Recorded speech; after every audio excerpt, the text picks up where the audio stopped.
स्वीकृत किया जाए। जो सदस्य इसके पक्ष में हाँ कहें, जो सदस्य पक्ष में ना कहें। मेरे विचार में निर्णय हाँ वालों के पक्ष में प्रस्ताव स्वीकृत हुआ। आइटम नंबर 21377, माननीय सदस्यगण, नियम 377 के अधीन मामलों को सभा पटल पर रखा जाए। जिन सदस्यों को नियम 377 के अधीन मामलों की आज उठाने की अनुमति दी गई है, वह अपना वक्तव्य सभा पटल पर रख सकते हैं।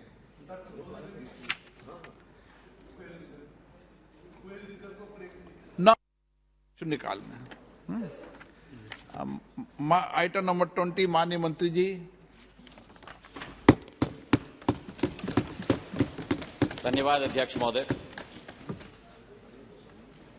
आपने इस सदन में नागर विमानन क्षेत्र के अनुदान मांगों पर चर्चा की, स्वीकृति प्रदान की, इसलिए मैं तहे दिल से आपको धन्यवाद अर्पित करना चाहता हूं।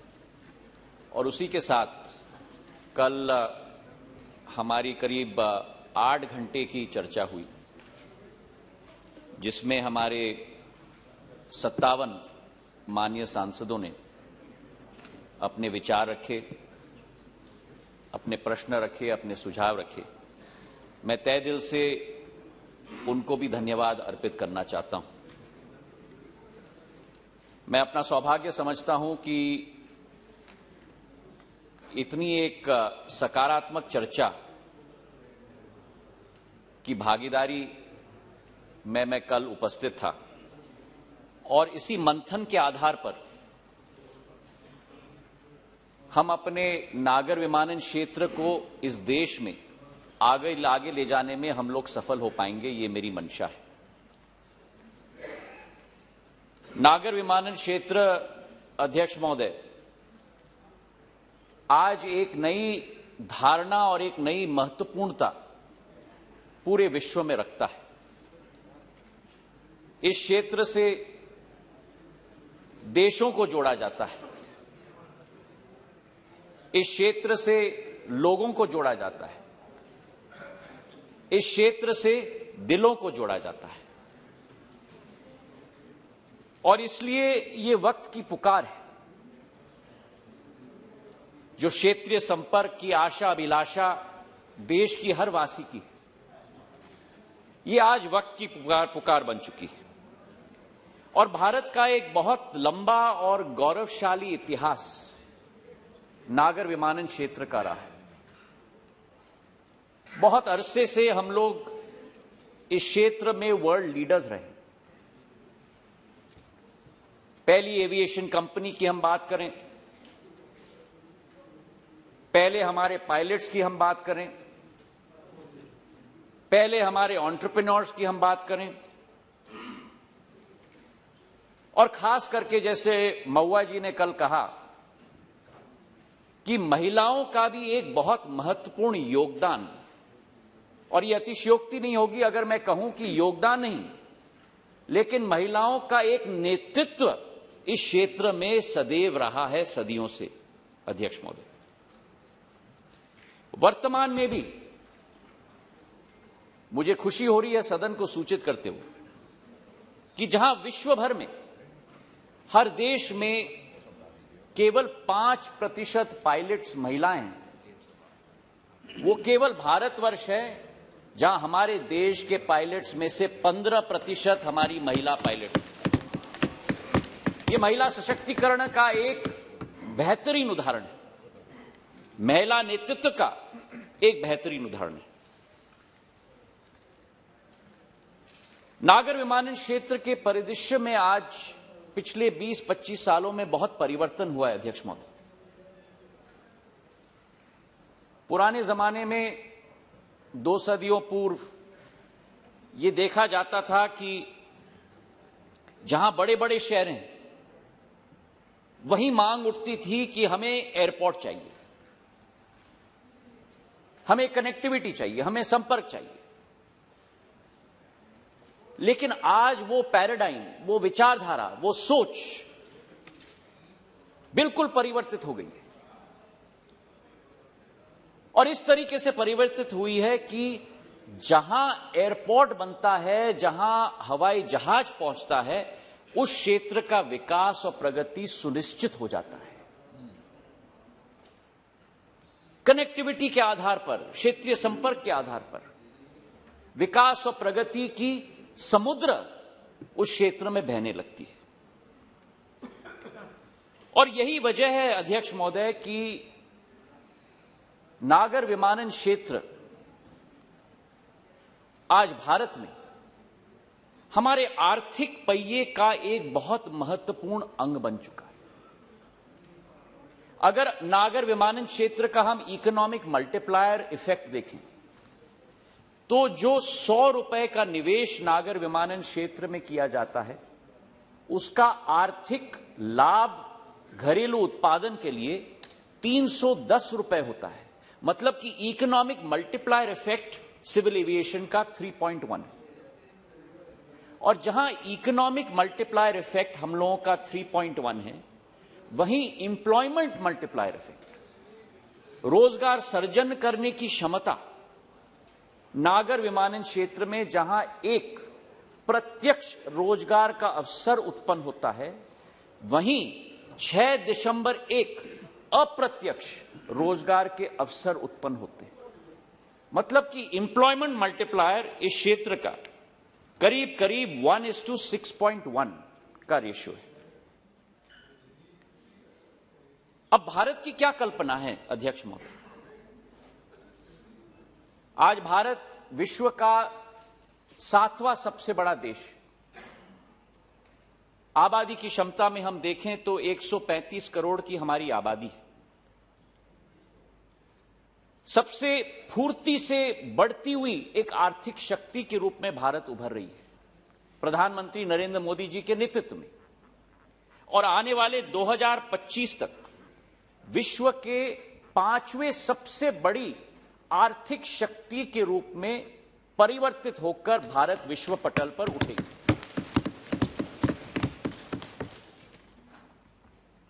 अब इस परिदृश्य में जैसे कई हमारे सांसदों ने कल कहा, India is the 3rd largest domestic aviation market in the world today. और कोविड आने के पहले सबसे तेज रफ्तार से यह क्षेत्र बढ़ रहा था। और इसके पीछे 5 कारण। एक, आर्थिक रूप से तेज रफ्तार से बढ़ता हुआ देश, क्षेत्रीय संपर्क में तेजी से बढ़ोतरी, तीसरा intense competition, super normal profits नहीं। टेलीकॉम की तरह एक जमाना था 1993 में जब ये डब्बे हमारे पास नहीं होते थे, 1 लाख रुपए का डब्बा आता था और 16 रुपए प्रति मिनट उसका दाम होता था। आज डब्बा 5,000 रुपए में आता है और वॉइस तो पूरी तरह से निःशुल्क हो चुका है। और यही परिवर्तन धीरे धीरे नागर विमानन क्षेत्र में भी आया है, इंटेंस कंपटीशन के आधार पर। तो जो अर्थशास्त्र में कहा जाता है low volume high margin market के बजाय हाई वॉल्यूम लो मार्जिन के मार्केट के रूप में परिवर्तित ये क्षेत्र भी हो चुका है। तो 1, ग्रोइंग इकोनॉमी, 2, क्षेत्रीय संपर्क में बढ़ोतरी, तीसरा इंटेंस कंपटीशन, चौथा कंपेटिटिव एयरफेयर्स और 5वां एक बढ़ती हुई डिमांड, एक मांग क्षेत्रीय संपर्क के लिए और ट्रैवल के लिए। पर यहां मैं थोड़ा रुकना चाहता हूं अध्यक्ष महोदय, क्योंकि हम लोगों का दायित्व केवल जहाज एयरपोर्ट तक सीमित नहीं।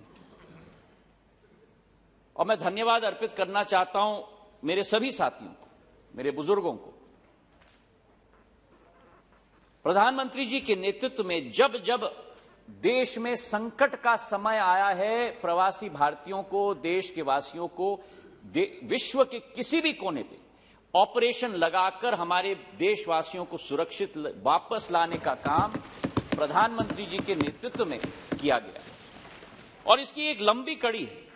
नेपाल में जब भूकंप आया था तो ऑपरेशन मैत्री 2015 में चलाई गई थी।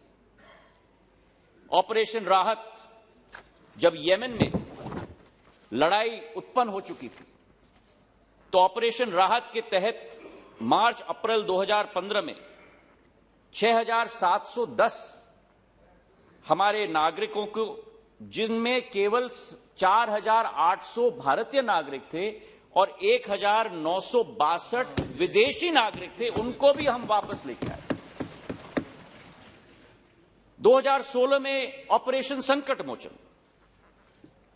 साउथ सुदान में जब युद्ध का माहौल तैनात हुआ था, वहां 153 भारतीय नागरिक और 2 हमारे पड़ोसी देश के नेपाल के नागरिकों को हमने सुरक्षित वापस घर लाया। और 2021 में अभी ऑपरेशन देवी शक्ति, जहां अफगानिस्तान से 670 हमारे निवासियों को हम वापस सुरक्षित घर वापस लेके आए। तो ये एक सिलसिला प्रधानमंत्री जी के नेतृत्व में कई सालों से चल रहा है। लेकिन जो स्थिति इस बार निर्मित हुई यूक्रेन के अंदर, युद्ध का माहौल, 22-23 हजार हमारे बच्चे वहां फंसे हुए, गोली बारूद का वातावरण, यह अतिशयोक्ति नहीं होगी अगर इस सदन के पटल में मैं कहूं कि केवल हमारे प्रधानमंत्री जी के नेतृत्व की क्षमता के आधार पर और संकल्प के आधार पर उन्हें हम वापस सुरक्षित लेके आ पाए। और यह मैं समझाना चाहता हूं, क्योंकि यह केवल एक देश का विषय नहीं था। जो संदर्भ मैंने आपको पहले दिए वो एक देश के संदर्भ में थे। हमारे प्लेन्स, हमारे विमान, हमारा एयरफोर्स यूक्रेन नहीं जा पा रहा था, क्योंकि एक युद्ध का वातावरण था। तो आसपास के 5 पड़ोसी देशों के साथ संपर्क साझा प्रधानमंत्री, Moldova, Romania, Slovakia, Poland, Hungary, 5 देशों के मुखियाओं के साथ, प्रधानमंत्री, राष्ट्रपतियों के साथ संपर्क साझा, उनकी सहायता मांगी। यूक्रेन और रूस के राष्ट्रपतियों के साथ संपर्क साझा युद्ध के वातावरण में कि एक कॉरिडोर बनाओ ताकि मेरे बच्चों को हम लोग सफलतापूर्वक सुरक्षित वापस लेके आए। और यही कारण है अध्यक्ष महोदय कि पहली बार इतिहास में देश की 90 विमान, 90 फ्लाइट्स, एक देश नहीं 4 देशों तक पहुंचाए गए। 90 फ्लाइट्स पहुंचाए गए 5-5 एयरपोर्ट्स पे, और 22,000 हमारे बच्चों को हम लोग सुरक्षित वापस लेके आए। और इस विषय पर मैं धन्यवाद अर्पित करना चाहता हूं हमारे भारतीय वायुसेना को। 4 C-17 ग्लोब मास्टर्स, 14 सॉर्टीज लगाई, और उसी के साथ इंडिगो के 35 फ्लाइट्स, एयर इंडिया के 14 फ्लाइट्स, गो फर्स्ट के 6 फ्लाइट्स, एयर एशिया के 3 फ्लाइट्स, एयर इंडिया एक्सप्रेस के 9 फ्लाइट्स, स्पाइस जेट के 9 फ्लाइट्स। हर विमान कंपनी ने दिल खोलकर कहा कि राष्ट्र की आपत्ति है, हम आके आपकी सहायता करेंगे। और इस संकट के वातावरण में अध्यक्ष महोदय, केवल भारतीय नागरिक नहीं, नेपाल के नागरिकों को, बांग्लादेश के नागरिकों को, अफ्रीका के कई नागरिकों को हम लोग सुरक्षित वापस लेके आए। और इस चित्र के पीछे कई ऐसे अनजान चेहरे हैं, और इस सदन के समक्ष में प्रस्तुत करना चाहता हूं। हमारे राजदूत, हमारे मिशंस, और कई ऐसे हमारे सरकारी कर्मचारी जिनको पासपोर्ट ऑफिस से लेकर इन देशों में भेजा गया मदद करने के लिए, और रात दिन सरहद पर खड़े रहे एक एक बस को कंपनी करने के लिए, ताकि हमारे बच्चों को हम लोग सुरक्षित वापस लेके आए। आसान वातावरण नहीं था। तो आज इस सभा और इस सदन से मैं धन्यवाद अर्पित करना चाहता हूं हमारे एयरलाइंस को, हमारे पायलट्स को, हमारे क्रू को, हमारे राजदूत के मिशन के लोगों को, हमारे प्रवासी भारतीयों को जिन्होंने उन देश में एक एक प्रवासी भारतीय ने वहां आकर कहा कि आप जो चाहो हम करेंगे, हम खाना बनाएंगे, हम बस आपके लिए अरेंज करेंगे, जो भी संभव हो पाए। और यही भारत की शक्ति है अध्यक्ष महोदय। किसी और देश ने ऐसा कैंपेन शायद मेरे इतिहास में तो 20 साल के जनसेवा के इतिहास में कभी नहीं देखा मैंने, जो भारत में। और जब हम वहां थे तो दूसरे देश के नागरिक हमसे पूछ रहे थे कि ये कैसे संभव हो पाया। तो एक जनसेवा और एक विचारधारा सेवा की इस क्षेत्र के साथ भी जुड़ी है अध्यक्ष महोदय। यह संकट का विषय है अध्यक्ष महोदय कि यह क्षेत्र हर कई साल एक कठिनाई की स्थिति से गुजरता है। अंग्रेजी में कहावत है ब्लैक स्वान इवेंट।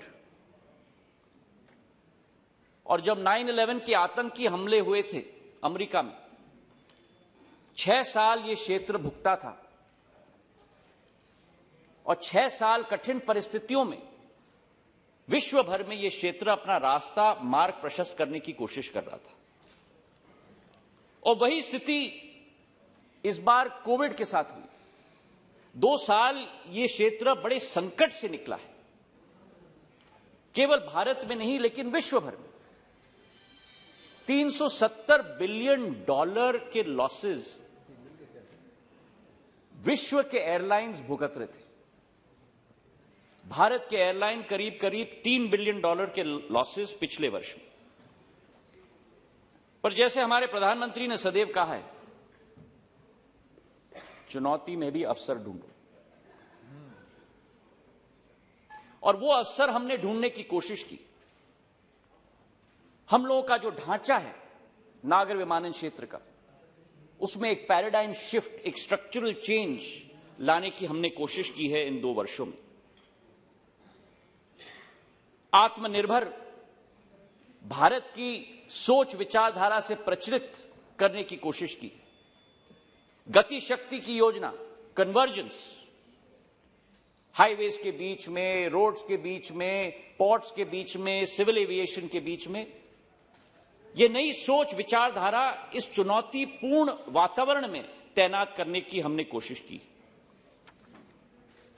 और इसी का फल है अध्यक्ष महोदय कि जो हमारी ग्रोथ बहुत मजबूती की ग्रोथ थी 2013-14 से 2018-19 तक, 15% का हमारा कैगर था, कंपाउंडेड एनुअल ग्रोथ रेट प्रतिवर्ष। 2013-14 में हमारे देश में करीब 6,70,00,000 यात्री थे। 2018-19 में हमने उसको डबल करके 14.5 करोड़ कर दिया। 2013-14 में हमारे देश में केवल 400 प्लेन्स होते थे। 2018-19 में वो बढ़ के 710 तक पहुंच चुके। लेकिन हमारा सफर यहां रुकना नहीं। कोविड ने बहुत बड़ा घाव किया है क्षेत्र पे अध्यक्ष महोदय।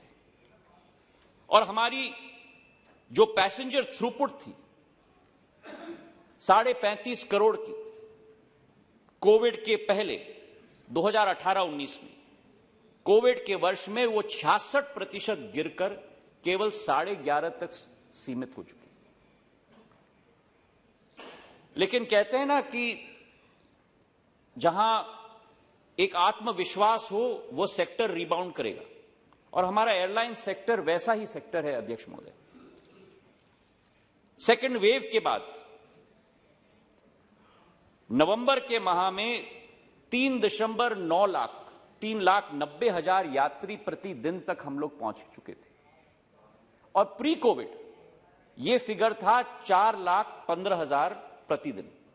तो मतलब हमने मेकअप कर लिया था, करीब 5% का अंतर था। और हमें एक आत्मविश्वास, पूरे सेक्टर में एक आत्मविश्वास का वातावरण फिर तैनात हो।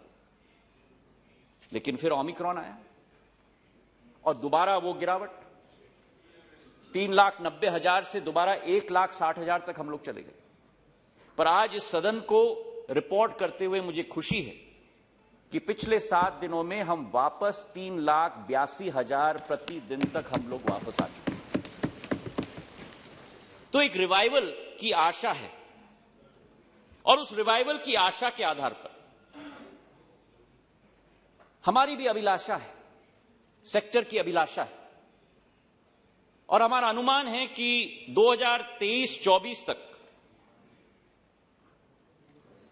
जो 34.5 करोड़ यात्री 18-19 पे थे और 11.5 करोड़ तक गिर चुके कोविड के वातावरण में, 2023-24 तक 40 करोड़ यात्री तक हम इस देश में पहुंचाकर रहेंगे, मतलब 3 गुना बढ़ाकर कम से कम हम लोग रहेंगे। और अगर ये कीर्तिमान अगर स्थापित करना है, ये सेवा हमें करना है, तो फिर एक नई आशा, एक नई उमंग, एक नई फूर्ति और एक नई जोश के साथ हमें कार्य करना होगा। हमारी विचारधारा है कि डिमांड साइड पर 3 फैक्टर्स पर हम लोगों को अपना ध्यान आकर्षित करना होगा। Inclusion, access and affordability. इन तीनों पर हमें अपना ध्यान आकर्षित करना होगा ताकि आम आदमी तक ये सुविधा हम लोग पहुंचा पाए। एक आंकड़ा मैं आपको देना चाहता हूं अध्यक्ष महोदय। हमारी प्रतिस्पर्धा रेल के क्षेत्र में सेकंड एसी और फर्स्ट एसी के यात्रियों के साथ तुलनात्मक दृष्टिकोण में हम लोग कंपेयर कर सकते हैं। पिछले वर्ष रेलवे में 18.5 करोड़ यात्री फर्स्ट एसी और सेकंड एसी, वहीं तक मैं सीमित कर रहा हूं, यात्रियों ने सफर किया था और नागर विमानन क्षेत्र में 14.5 करोड़ यात्रियों ने सफर किया था। लेकिन अंतर यहां आता है कि रेलवे के क्षेत्र का CAGR, compounded annual growth rate 5.6% है और नागर विमानन क्षेत्र का कैगर करीब करीब 11% है। तो आज ये सेवा, ये उपलब्धि आम जन की मांग बन चुकी है। हमारी विचारधारा है कि अगर इसे हमें सक्षम कराना होगा तो हम लोगों को हमारा ध्यान अधोसंरचना, एयरपोर्ट्स और सेवा, एयरलाइंस के प्रति हमें रुझान रखना होगा। और मैं आपके समक्ष रखना चाहता हूं कि वस्तुस्थिति क्या है। 2014 तक अध्यक्ष महोदय हमारे देश में 74 एयरपोर्ट्स बने थे और पिछले 7 सालों में हमारे क्षेत्र में 66 नए एयरपोर्ट्स बने हैं, मतलब वो 74 अब 140 बन चुका है। मतलब करीब करीब उस कैपेसिटी को हमने डबल किया और उसी के साथ हमारा ये संकल्प है कि ये जो 140 का आंकड़ा आज है, 2025 तक इस आंकड़े को हम 220 तक ले जाकर आपके समक्ष रखेंगे। ये हम आपको विश्वास दिलाते हैं। एयरपोर्ट्स के क्षेत्र में वस्तुस्थिति सदन के समक्ष में रखना चाहता हूं कुछ राज्यों की। उदाहरण के तौर पर उत्तराखंड में 2014 के पहले एक ही विमानतल था, एक ही एयरपोर्ट। आज एयरपोर्ट्स और हेलीपोर्ट्स मिलाकर उत्तराखंड में 9 एयरपोर्ट्स और हेलीपोर्ट्स 7 साल के अंदर। महाराष्ट्र 2014 के पहले महाराष्ट्र में 4 विमानतल थे। आज उसी महाराष्ट्र में 14 विमानतल है अध्यक्ष। उत्तर पूर्वी राज्य बहुत महत्वपूर्ण है हमारे लिए स्ट्रेटेजिक रूप से, क्षेत्रीय संपर्क के रूप से, और उत्तर पूर्वी राज्य में हमारे 9 विमानतल थे 2014 के पहले। आज वही उत्तर पूर्वी राज्यों को मिलाकर हमारे 15 विमानतल हैं उत्तर पूर्वी राज्यों में। कर्नाटक 5 विमानतल थे, आज हमारे 8 विमानतल थे। राजस्थान, क्योंकि बहुत सारे हमारे राजस्थान के सांसदों ने भी कल बहुत सुझाव दिए, हमारे 3 विमानतल थे 2014 के पहले, आज हमारे 7 विमानतल हैं अध्यक्ष महोदय। उत्तर प्रदेश, हमारे 6 विमानतल थे उत्तर प्रदेश में 2014 के पहले, आज उत्तर प्रदेश में 13 विमानतल स्थापित हो चुके हैं, जिसमें से 5 अंतर्राष्ट्रीय विमानतल स्थापित हुए। पिछले 1 साल में अध्यक्ष महोदय, पूरे आंकड़े में आपको, बिहार में पटना भीता का मामला है, पिछले एक बनाना है, मैं आपके साथ 100% नहीं 300% सहमत हूं, और अंतर्राष्ट्रीय स्तर का हमें बनाना है बिहार में। मैं उससे कम के लिए तैयार नहीं हूं। जहां भी आप बनाएंगे आप तय करिए जहां बनाना है, पर हम अंतर्राष्ट्रीय स्तर का बनाएंगे। पिछले 1 वर्ष में अध्यक्ष महोदय 3 नए एयरपोर्ट्स हमने देश में ऑपरेशनलाइज किया है। कुरनूल एयरपोर्ट, सिंधुदुर्ग एयरपोर्ट, कोंकण का एक बहुत महत्वपूर्ण भाग है। मेरी भी पूर्वज महाराष्ट्र से आते थे। शिवाजी महाराज के क्षेत्र का एक अभिन्न अंग है। कुशीनगर का एयरपोर्ट, बौद्ध सर्किट, और ये कुशीनगर का एयरपोर्ट उत्तर प्रदेश का एयरपोर्ट नहीं रहेगा, ये भारत का एयरपोर्ट नहीं रहेगा, ये विश्व भर का एयरपोर्ट बनेगा, क्योंकि बुद्ध सर्किट के सारे श्रद्धालु कुशीनगर में आएंगे। और हमने कहा था कि कनेक्टिविटी, संपर्क भी कुशीनगर से हम लोग दिलवाएंगे। 1 फ्लाइट शुरू हो गई है और जल्द से जल्द दूसरी फ्लाइट भी हम लोग कुशीनगर की शुरुआत करेंगे। इसी के साथ ब्राउनफील्ड प्रोजेक्ट्स भी कई हमारे सांसदों ने, बिट्टू जी ने भी उठाया था, ब्राउनफील्ड ग्रीनफील्ड। ब्राउनफील्ड प्रोजेक्ट्स भी मतलब जो स्थानीय एयरपोर्ट्स हैं उनका विस्तारीकरण। देहरादून का नया टर्मिनल बिल्डिंग 325 करोड़ का तैयार हो चुका है, और अगरतला में एक नया टर्मिनल बिल्डिंग त्रिपुरा में 450 करोड़ रुपए का तैयार हो चुका है। और इसके पहले नए एयरपोर्ट्स हमारे दुर्गापुर, शिरडी, पाक्योंग, कन्नूर और कलबुर्गी के तैयार हो चुके थे। हमारी विचारधारा है कि 13 नए ग्रीनफील्ड एयरपोर्ट्स को हम लोग शुरुआत करें। और ग्रीनफील्ड और ब्राउनफील्ड में यह अंतर है कि ग्रीनफील्ड में आपका स्लेट बिल्कुल खाली है। जमीन अगर उपलब्ध हो तो जितने रनवेज हमें बनाना है, किस तरीके का टर्मिनल बनाना है, पर उसमें कई बार बहुत समय लग जाता है, क्योंकि जमीन अधिग्रहण करने में समय लग जाता है। ब्राउनफील्ड के क्षेत्र में यथावत जल्दी एयरपोर्ट बन जाएगा, लेकिन कई बार वो सीमित रह जाता है क्योंकि जमीन सीमित रहता है। तो हमारी स्ट्रैटेजी देश में होनी होगी दोनों पक्षों में, ब्राउनफील्ड भी और ग्रीनफील्ड भी, और यही हम लोगों की स्ट्रैटेजी आने वाले दिनों में होंगी। ग्रीनफील्ड में मोपा गोवा में एयरपोर्ट बन रहा है, 3000 करोड़ का, इस वर्ष तैयार हो जाएगा। नवी मुंबई का एक महत्वाकांक्षी एयरपोर्ट 20,000 करोड़ का, बीजापुर में, कर्नाटक में, हसन में, शिमोगा में, धोलेरा गुजरात में, भोगापुरम, हिरासर, नोएडा इंटरनेशनल एयरपोर्ट जेवर, जो एक बहुत महत्वाकांक्षी योजना है। पहले चरण में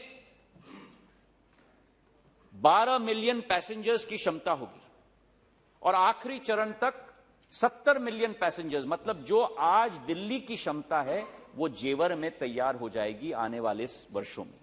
और उत्तर भारत का नहीं लेकिन विश्व का अंतर्राष्ट्रीय एयरपोर्ट 5 रनवेज के साथ वहां स्थापित होगा। अध्यक्ष महोदय, होलोंगी पूरा अरुणाचल प्रदेश में 650 करोड़ का इसी वर्ष हम लोग तैयार करके जनता को हम लोग समर्पित करेंगे। कई मुद्दे अध्यक्ष महोदय यहां कल उठे थे, मैं आपको बताऊंगा। मध्य प्रदेश के तो रहने ही वाले हैं ना। आप मध्य प्रदेश मेरे ऊपर आप छोड़ दो। कई मुद्दे यहां उठे थे अध्यक्ष महोदय कि विनिवेश किया जा रहा है एयरपोर्ट्स का। ये सरकार एयरपोर्ट्स को बेच रही है। बनाने के बजाय आप बेच रहे हैं। मैं समझाना चाहता हूं मेरे सभी माननीय सांसद महोदय को, हमारी पॉलिसी विनिवेश की नहीं है। जिन 6 एयरपोर्ट्स का आप संदर्भ दे रहे हैं, वो 6 एयरपोर्ट्स विनिवेश या प्राइवेटाइजेशन के आधार पर निजी कंपनियों को नहीं दी गई है। वो एयरपोर्ट्स केवल एक लीज स्ट्रक्चर के आधार पर 50 साल के लिए दी गई है। मुझे अगर आप 5 मिनट दा you are my senior, give me 5 minutes, give me 5 minutes, 5 minute मुझे दे दीजिए। Thank you. विनिवेश और लीजिंग में अंतर क्या है? 4 अंतर है अध्यक्ष महोदय। पहला अंतर यह है कि विनिवेश में आप अपने स्थायी संसाधन को बेच देते हो, वो वापस कभी नहीं आएगा। लीजिंग स्ट्रक्चर में जैसे आप अपने घर को लीज करते हो, आप अपने ऑफिस स्पेस को लीज करते हो, किराए पे आप कुछ वर्षों के लिए दे रहे हो। Point number 1। पॉइंट नंबर 2 वो भी मैं आपको बताऊंगा। पॉइंट नंबर 2, विनिवेश में केवल आपको एक रूप में राशि मिलती है कि जो आपका स्थायी संसाधन है उसका दाम क्या है हम आपको देंगे, उसके बाद Tata bye bye. Leasing structure में आपको अपने स्थायी संसाधन के लिए राशि भी मिलती है और उसके साथ हर वर्ष आपको किराए पर पर्सन भी दिया जाएगा सरकार को। तीसरा अंतर अध्यक्ष महोदय, विनिवेश में build operate and own model चलाया जाता है और लीजिंग स्ट्रक्चर में build operate own and transfer back का मॉडल चलता है, वापस भी आएगा। और चौथा अंतर अध्यक्ष महोदय कि प्राइवेटाइजेशन में वो स्थायी साधन आप भारत सरकार को कभी वापस नहीं आएगा। लीजिंग स्ट्रक्चर में 50 साल के बाद वो एयरपोर्ट जो भी इंप्रूवमेंट्स प्राइवेट पार्टी उस पर करेगी वो निःशुल्क वापस भारत सरकार की बौपत्ती वापस बन जाएगी। अब प्रश्न उठाए गए थे कि नहीं ठीक है, जरूरत क्या थी ये करने की। ये भी मैं आपको आपके समक्ष में तथ्य रखना चाहता हूं। वर्तमान एयरपोर्ट्स अथॉरिटी के अंतर्गत अगर इस प्रॉफिटेबिलिटी का हम लोग अंदाज लगाते अगले 2 साल तक, तो हर वर्ष एयरपोर्ट्स अथॉरिटी ऑफ इंडिया की कमाई इन 6 एयरपोर्ट से करीब करीब 550 करोड़ होती प्रति वर्ष। और जो हमने लीज आउट किया है इन एयरपोर्ट्स को, जिस रेट्स पे लीज आउट किया है, उसके आधार पर प्रतिवर्ष एयरपोर्ट्स अथॉरिटी ऑफ इंडिया को 904 करोड़ रुपए प्रतिवर्ष मिलेंगे। फिर क्या है, फिर क्यों मतलब अतिरिक्त 354 करोड़ प्रतिवर्ष, मतलब 64% ज्यादा। और इसके अतिरिक्त जो मैंने निवेदन किया था आपसे कि आज इन 6 एयरपोर्ट्स के लिए भारत सरकार को और एयरपोर्ट्स अथॉरिटी ऑफ इंडिया को 2300 करोड़ रुपए जो राशि लगाई गई थी, उस 2300 करोड़ रुपए के बजाय आज भारत सरकार को 2322 करोड़ रुपए भारत सरकार के बैंक अकाउंट में ऑलरेडी पहुंच चुका है। हाँ वही बता दीजिए। इसी के साथ नाकामियां कहां हैं यार? इसी के साथ आपने ये बार में क्या किया? हमारी विचारधारा है अध्यक्ष महोदय कि नागर विमानन क्षेत्र में अगर तेजी से वृद्धि हम लोग चाहते हैं, जो हमारे सारे सांसद महोदयों ने कल मांग भी रखी थी, हमारी विचारधारा है कि जो राशि इस लीजिंग आउट स्ट्रक्चर के आधार पर मिलेगी वही राशि हर एक राज्य के एयरपोर्ट्स में निवेश एयरपोर्ट्स अथॉरिटी के द्वारा किया जाए। मैंने अभी बताया, टाटा अलग है, ये अलग है, एयरलाइंस अलग है। अभी एयरलाइन दा मुझे समाप्त करने दीजिए, उसके बाद जो भी आपके प्रश्न हैं उनका जवाब मैं जरूर दूंगा। अभी आया नहीं एयरलाइंस। कई मुद्दे उठाए गए थे अध्यक्ष महोदय, कई मुद्दे उठाए गए थे विनिवेश के आधार पर कि ये सरकार विनिवेश की स्ट्रैटेजी पे चल रही है, और मैं थोड़ा आश्चर्यचकित था और कुछ आंकड़े आपके समक्ष में पेश करना चाहता हूं बड़े विनम्र पूर्वक, कि जो लोग विनिवेश की स्ट्रैटेजी को अटैक कर रहे थे, जब ये विनिवेश नहीं है, ये लीज स्ट्रक्चर है, तब भी जो बाकी डिपार्टमेंट्स में जो विनिवेश चल रहा है उसके बारे में मैं चर्चा करना चाहता हूं। 91 से 93 में जो सरकार भारत में थी, उस सरकार ने 3000 करोड़ रुपए का विनिवेश का प्रोग्राम चलाया था, और भारत सरकार के नवरत्न, भारत सरकार के नवरत्न, देखिए अध्यक्ष महोदय, चट भी मेरी पट भी मेरी, ये तो नहीं चलने वाली। Indian Oil Corporation, Bharat Petroleum Corporation, HPCL, GAIL, क्या ये सारे नॉन स्ट्रेटेजिक हैं? हाँ, ये सुनो। 91 से 92 का ये रिकॉर्ड, 2004 से 2009 विनिवेश का रिकॉर्ड 8,500 करोड़। बताइए।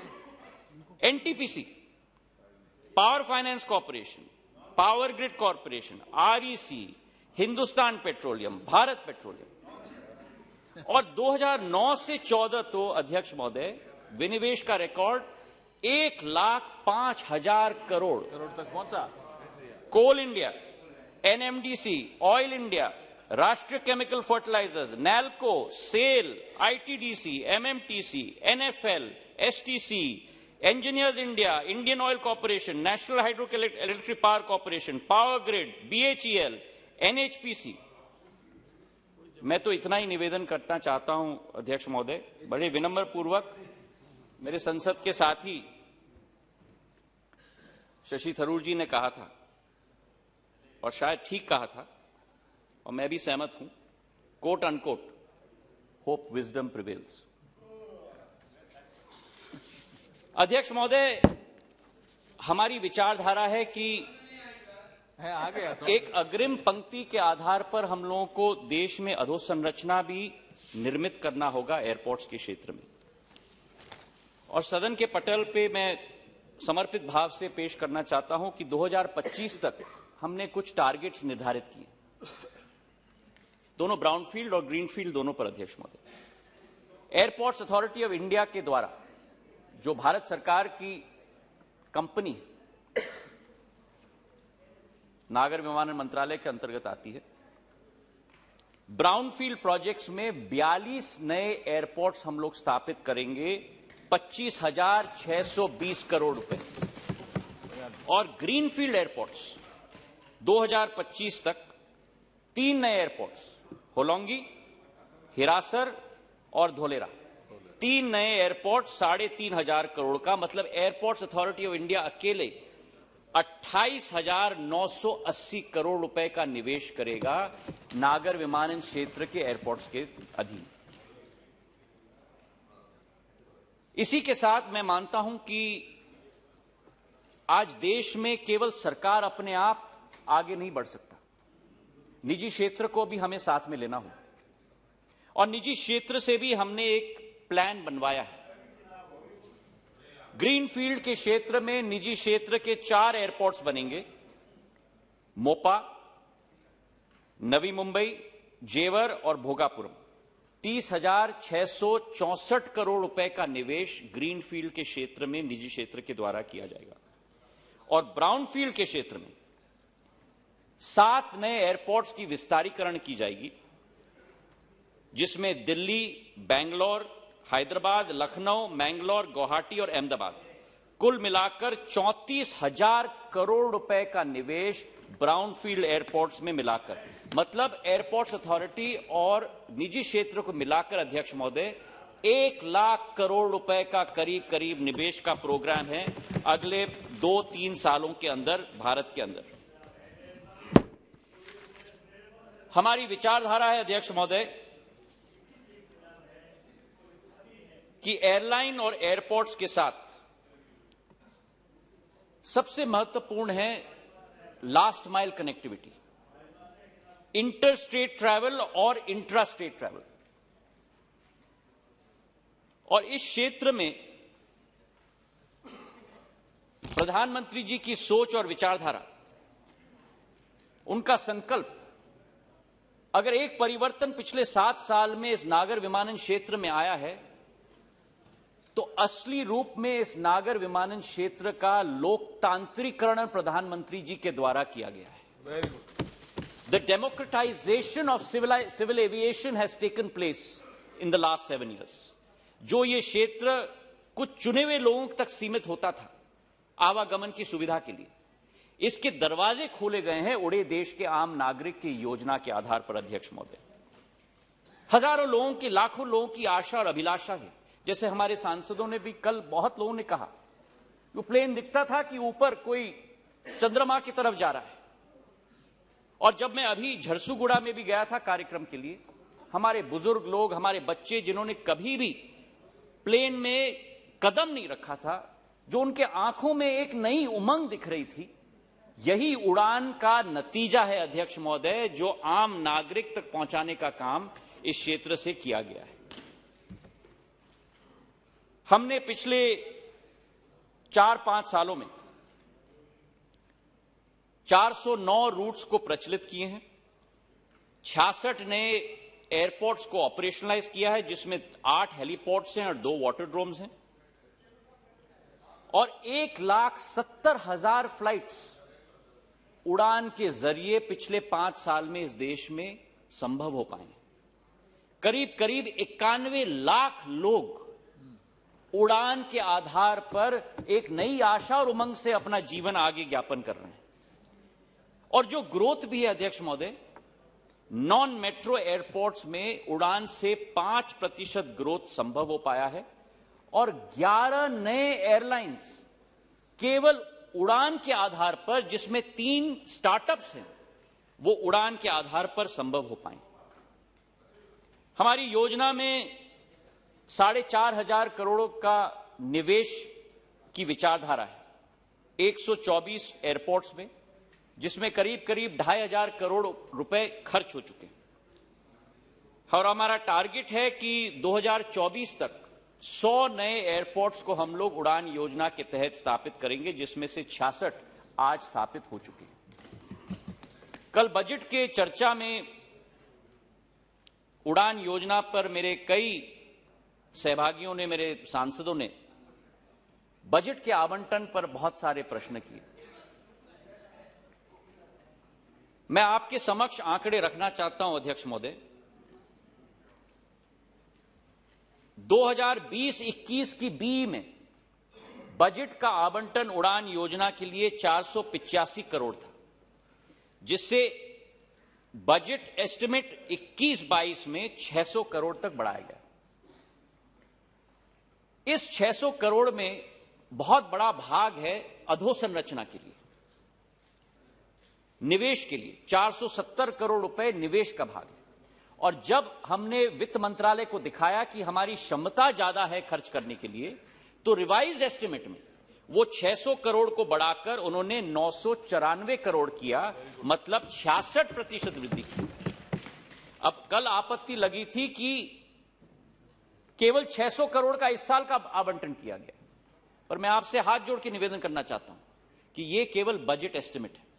मैं आपको विश्वास दिलाता हूं कि हमारी खर्च करने की क्षमता के आधार पर वित्त मंत्रालय ने हमें आश्वासन दिया है कि कोई भी फंड्स की कमी नहीं रखी जाएगी, जितना भी खर्च होगा वो उड़ान योजना के लिए दिया जाएगा। उड़ान योजना के साथ जुड़ी हुई कई मार्मिक कहानियां हैं अध्यक्ष महोदय। 1-2 का विवरण मैं करना चाहता हूं। दरभंगा हमारा एक बहुत ऐतिहासिक शहर है, मैथिली संस्कृति के साथ जुड़ा हुआ है और यहां की हवाई पट्टी जो है अध्यक्ष महोदय, वो आजादी के पूर्व बनाई गई थी और एक प्राइवेट एयरलाइन दरभंगा एविएशन वहां फ्लाइट संचालित करती थी 1950 और 62 के बीच में। उसके बाद पूरी तरह से ये नागर विमानन नक्शे से गायब हो गया देश के। ये केवल प्रधानमंत्री जी का संकल्प था कि 9 नवंबर 2020 को पहला प्लेन दिल्ली से दरभंगा में लैंड हुआ और आज वही दरभंगा बिहार के उत्तर भाग के 14 जिलों को जोड़ता है और दिल्ली, मुंबई, बेंगलोर और हैदराबाद और कोलकाता के साथ आज दरभंगा जुड़ चुका है। 9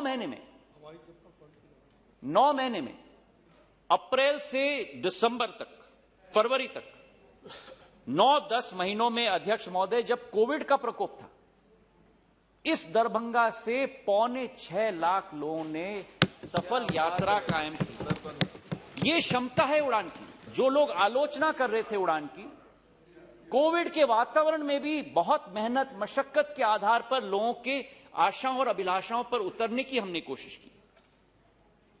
यही कहानी झरसुगुड़ा की, उड़ीसा की। द्वितीय विश्व युद्ध का एयर स्ट्रिप था अध्यक्ष महोदय, और झरसुगुड़ा छत्तीसगढ़ के बाउंड्री पर है। भुवनेश्वर से अध्यक्ष महोदय 350 किलोमीटर दूर है, 7 घंटे लगते हैं उसी राज्य में भुवनेश्वर से झरसुगुड़ा पहुंचने के लिए। मार्च 2019 में वीर सुरेंद्र साय एयरपोर्ट, और जब मैं झरसुगुड़ा गया था, मैंने निवेदन किया था, वहां के लोग कह रहे थे मुझे, आपका स्वागत है वीएसएस एयरपोर्ट में। मैंने हाथ जोड़ के निवेदन किया कि वीएसएस एयरपोर्ट मत कहिए, ये हमारे स्वतंत्र संग्रामी के नाम पर रखा गया है, वीर सुरेंद्र साय एयरपोर्ट से प्रचलित होना चाहिए ये नाम। और आज झरसुगुड़ा देश के 6 शहरों से जुड़ा हुआ है, दिल्ली से, बेंगलोर से, कोलकाता से, हैदराबाद से, रायपुर से और उसी राज्य में भुवनेश्वर के साथ भी। और पिछले 11 महीनों में, दोबारा मैं कह रहा हूं, कोविड के वातावरण में 2.5 लाख लोग झरसुगुड़ा से देश के कोने कोने तक पहुंचे। यह है कमाल उड़ान की। एक आखिरी उदाहरण मैं आपको देना चाहता हूं, रूपसी एयरपोर्ट की, असम की। 8 मई 2021 को गुवाहाटी और कोलकाता से रूपसी को जोड़ा गया था, और यह गेटवे है केवल असम के जिलों के लिए नहीं, केवल कोकराझार, धुबरी, बोनगांव, गोपालपुरा, गोलपरा जिलों के लिए नहीं, लेकिन आसपास के बंगाल के राज्य, बंगाल के साथ साथ मेघालय और कुछ भूटान के क्षेत्रों के साथ भी जुड़ा रखता है।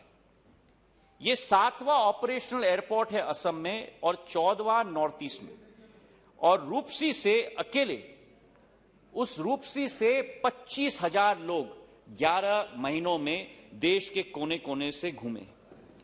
यही कहानी किशनगढ़ की है, अजमेर की, जहां करीब 1.5 लाख लोग की आवागमन हो चुकी है। और यही कहानी पासीघाट की है। पहला एयरपोर्ट अरुणाचल में, हमारे लिए स्ट्रेटेजिक राज्य है, पहला एयरपोर्ट उस राज्य में। और उड़ान की योजना केवल हवाई जहाज तक सीमित नहीं है। उड़ान की योजना हम हेलीकॉप्टर तक भी ले गए, क्योंकि हमारे जो पहाड़ी प्रदेश है वहां आवागमन की सुविधा में बहुत कठिनाई है। और मैं खुशी है, मैं संसद को के समक्ष रखना हूं कि हिमाचल प्रदेश में उड़ान योजना के तहत चंडीगढ़ एयरपोर्ट से शिमला, कुल्लू, मंडी, धर्मशाला और रामपुर के हेलीपोर्ट्स के लिए आवागमन की सुविधा शुरू हो चुकी है। और वैसे ही उत्तराखंड में देहरादून से हल्द्वानी, पंतनगर, पिथौरागढ़, टेहरी, श्रीनगर और गौचर, इन 6 शहरों के लिए भी आवागमन की सुविधा उत्पन्न हो चुकी है।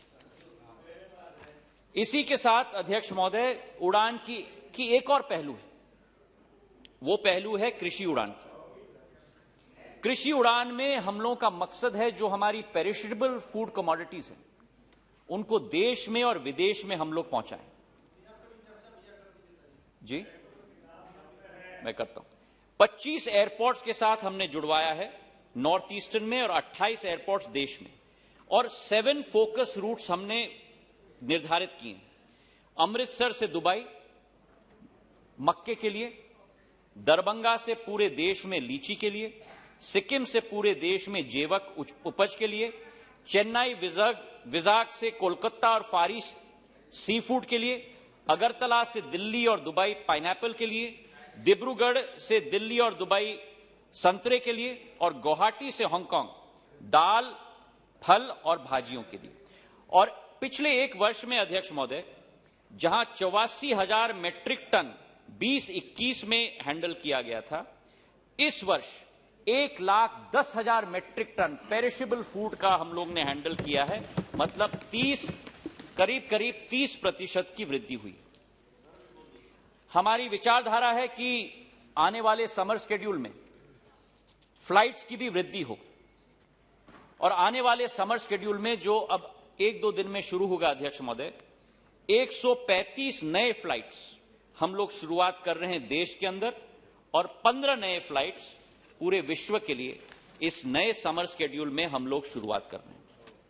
जहां हम एयरलाइंस और एयरपोर्ट्स की बात और हेलीकॉप्टर्स की बात कर रहे हैं अध्यक्ष महोदय, वही महत्वपूर्ण है कि एक दक्षता हम अपने सर्विस स्टैंडर्ड्स के आधार पर हमारी संस्थाओं में भी लाएं।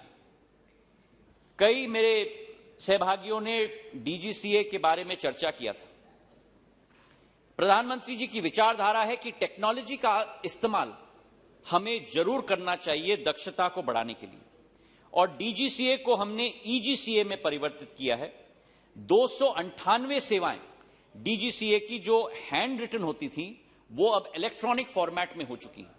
और 1-2 उदाहरण मैं आपको देना चाहता हूं। पायलट्स और एएमईज और एटीसीओज के लिए, एटीसीओज की भी चर्चा कल की गई थी। पहले उनके लाइसेंस कागज पे बनाए गए थे, अब न्यू स्मार्ट कार्ड लाइसेंस बनेंगे जो क्यूआर कोड और स्कैनिंग के आधार पर किया जाएगा, जो ईजीसीए पोर्टल के आधार पर किया जाएगा। पायलट्स के मेडिकल एग्जामिनेशन के लिए करीब 20 से 30 दिन लगते थे रिकॉर्ड लिखने के लिए, डॉक्टर के पास जाने के लिए। अब ई फॉर्मेट के अंदर 2 या 4 दिन में पायलट का मेडिकल एग्जामिनेशन संभव हो पाएगा। और उसी तरह अनेक विषयों में भी इसके आधार पर हम लोग वृद्धि ला रहे हैं। एक और नई सोच मैं सदन के पटल पर रखना चाहता हूं अध्यक्ष महोदय, और वो है डिजी यात्रा। वर्तमान में कई बार एयरपोर्ट्स में लंबी लाइनें होती हैं। पहले सीआरपीएफ बाहर चेक करता है, फिर अंदर बैगेज काउंटर पे चेक करता है, फिर सिक्योरिटी स्क्रीनिंग होती है। तो हमने एक नई योजना निकाली है डिजी यात्रा, जहां फोन डब्बे के आधार पर आपका आधार कार्ड और आपके चेहरे के साथ मैचिंग किया जाएगा, और वो बोर्डिंग पास के साथ सिंक्रोनाइज सीमलेसली किया जाएगा बायोमेट्रिक्स के आधार पे, और आपका विमानतल पर आपका अनुभव एक सीमलेस अनुभव होगा। खाली काउंटर्स लगाए जाएंगे, आप टिकट को स्कैन करेंगे और काउंटर्स खुल के आपको आवागमन के लिए सुविधा दी जाएगी। हम लोग ने 7 एयरपोर्ट्स निर्धारित किए हैं इसके पहले फेज में, और एक एक करके हम करेंगे। एयरपोर्ट्स अथॉरिटी ऑफ इंडिया के अंतर्गत पुणे, कोलकाता, विजयवाड़ा और वाराणसी, और निजी एयरपोर्ट्स के अंतर्गत दिल्ली का एयरपोर्ट, बेंगलोर का एयरपोर्ट और हैदराबाद का एयरपोर्ट। ये कई देशों में संचालित किया गया है, चाहे दुबई हो, एटलांटा हो, टोक्यो हो, लंदन हो, सिंगापुर हो, एम्स्टर्डम हो, और इसकी कई वृद्धि करीब 30 से 40% वेट टाइम में कमी पाई गई है, जिससे सहूलियत हमारे यात्रियों को मिली है। कल अध्यक्ष महोदय, हमारे नागर विमानन क्षेत्र की वित्तीय संकट के बारे में बहुत चर्चा की गई, और यह जरूर सत्य है कि कठिन परिस्थितियों से यह क्षेत्र जुड़ा है। हमारे कई सांसदों ने बहुत सारे सुझाव भी दिए, और मैं आपको स्पष्ट रूप से कहना चाहता हूं कि जिस दिन से मैंने इस विभाग का प्रभार संभाला, प्रधानमंत्री जी के आशीर्वाद के आधार पर, मेरी विचारधारा यही थी कि जो पेन पॉइंट्स इस क्षेत्र का है, उस पेन पॉइंट्स को हमें रिजॉल्व करना है। और मैं मानता हूं कि अगर विचार विमर्श के आधार पर यह होगा तो ज्यादा एक रिच डायलॉग होगा, और उसी के आधार पर एक युद्ध स्तर पर जो प्रदेशों के द्वारा वैट मुहैया किया जाता है एयर टर्बाइन फ्यूल पर, कई राज्यों में 1 से 5% तक सीमित है। और जुलाई पिछले वर्ष जिस दिन मैंने प्रभार संभाला, हमारे देश के 36 राज्य और यूनियन टेरिटरीज के बीच में 12 राज्य थे जो एक आधुनिक दूर दृष्टिकोण की विचारधारा रखते थे, जिन्होंने अपना वैट 1 से 5% तक सीमित कर दिया था।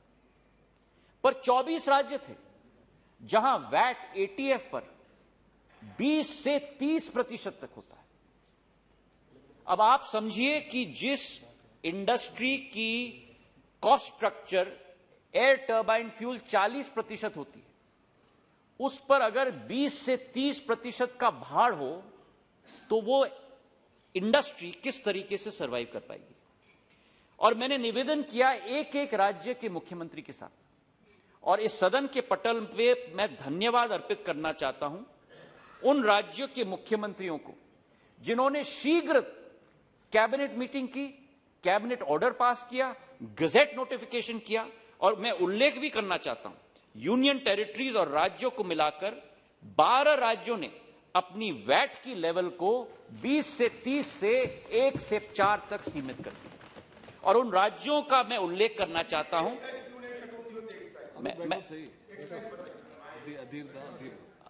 अध्यक्ष महोदय, कई अनुभवों में यही विचारधारा होती है कि अच्छा भी है तो विरोध करो और बुरा भी है तो विरोध करो, और हम तैयार हैं उसे छाती पे लेने के लिए। अंडमान और निकोबार यूनियन टेरिटरी 10% वैट लगता था, वहां के संचालक ने 1% तक सीमित कर दिया। त्रिपुरा राज्य 15% वैट लगता था, त्रिपुरा ने 1% तक सीमित कर दिया। हरियाणा 20% वैट लगता था, 1% तक सीमित किया। उत्तर प्रदेश 21% वैट लगता था, आज 1%। लद्दाख 26% वैट लगता था अध्यक्ष महोदय, आज 1%। जम्मू कश्मीर 26% वैट लगता था अध्यक्ष महोदय, आज 1%। उत्तराखंड 20% वैट लगता था, आज 2%। हिमाचल प्रदेश 25% वैट लगता था, आज 2%। मध्य प्रदेश 25% वैट लगता था, आज 4%। गुजरात 30% वैट लगता था अध्यक्ष महोदय, आज 4%। और कर्नाटक, जहां बेंगलोर एयरपोर्ट स्थापित है, सबसे बड़ा मेट्रो एयरपोर्ट स्थापित है, वहां 28% वैट लगता था, आज केवल 18%।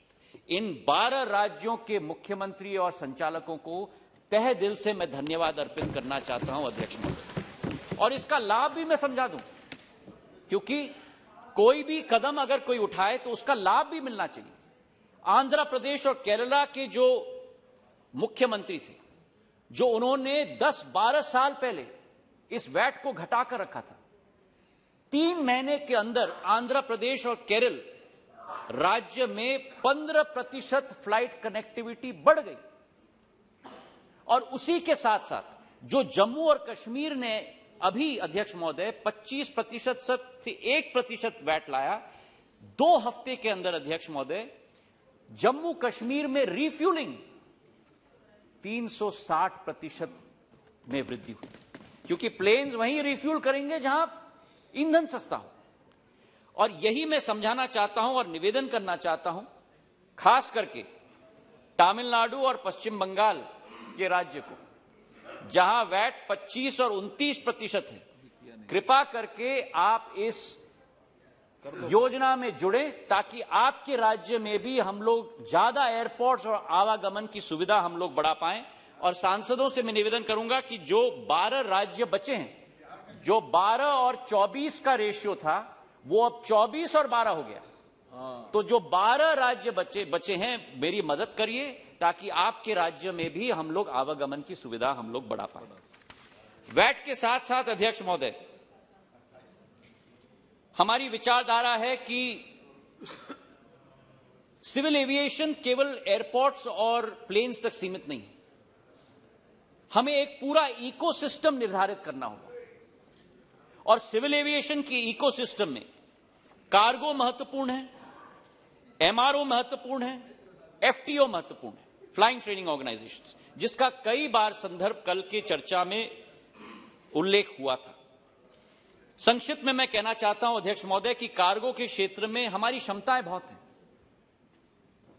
लेकिन भारत में उन क्षमताओं को हमें खोलना होगा। और पिछले एक वर्ष में मैं सदन के पटल पर रखते हुए मुझे खुशी है कि जो भारतीय कंपनियों का मार्केट शेयर इंटरनेशनल फ्रेट का केवल 2% तक सीमित था, इस कोविड के वातावरण में आज 19% हो गया है। और कार्गो का रेवेन्यू जो केवल 1500 करोड़ था, आज 2300 करोड़ रुपए हो चुका है और 150 नए प्लेन्स जो पैसेंजर थे वे भी कार्गो तक परिवर्तित हो चुके हैं। सरकार की क्या भूमिका है? हमारी भूमिका है कि कार्गो टर्मिनल्स हम लोग बनाएं। कल हेमा मालिनी जी ने भी निवेदन किया कि एयर फ्रेट स्टेशंस की भी विकसित हमें करना होगा।